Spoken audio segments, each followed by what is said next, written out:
Students यहाँ पे देखें x ग्रेटर देन 1, यहाँ पे 1 की जगह कोई और नंबर होता तो हम 1 की जगह पे वही नंबर लेते। मतलब ये है कि अगर ये x की वैल्यू ग्रेटर देन 1 है तो किस तरह का सलूशन होगा। 1 से बड़े नंबर सारे इन्फिनिट तक राउंड ब्रैकेट डालेंगे क्योंकि 1 को शामिल नहीं करना। अगर 1 को शामिल करना होता तो ये आता, तो यहाँ पे ये हमारे पास स्क्वायर ब्रैकेट आती।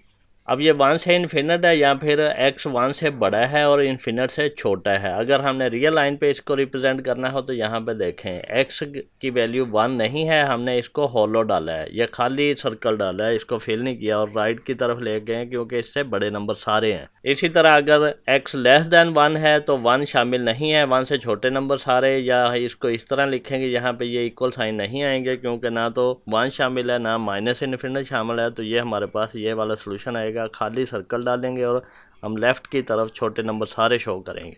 अगर x greater than equal to 1 है तो 1 शामिल हो जाएगा, 1 इंक्लूड होगा। यहाँ पे देखें 1 पे हमने इक्वल साइन डाला हुआ है लेस देन और इक्वल टू का। अब x 1 से बड़ा है, इन्फिनिट से छोटा है, इस सर्कल को हमने फिल कर लिया, सर्कल बनाया फिर अंदर से फिल कर लिया है। गौर करें अगर तो ये सर्कल फिल्ड है तो राइट की तरफ जाएगा। इसी तरह अगर x छोटा है 1 से या बराबर है तो फिर 1 शामिल होगा, उससे छोटे नंबर सारे होंगे और इसको हम 1 को फिल करेंगे और छोटे की तरफ लेके जाएंगे। अगर ये 1 की जगह पे कोई और नंबर हो तो यहाँ पे उस नंबर से आ जाएगा। इनइक्वालिटी के सॉल्यूशन को रिप्रेजेंट करने के लिए ये मेथड होता है।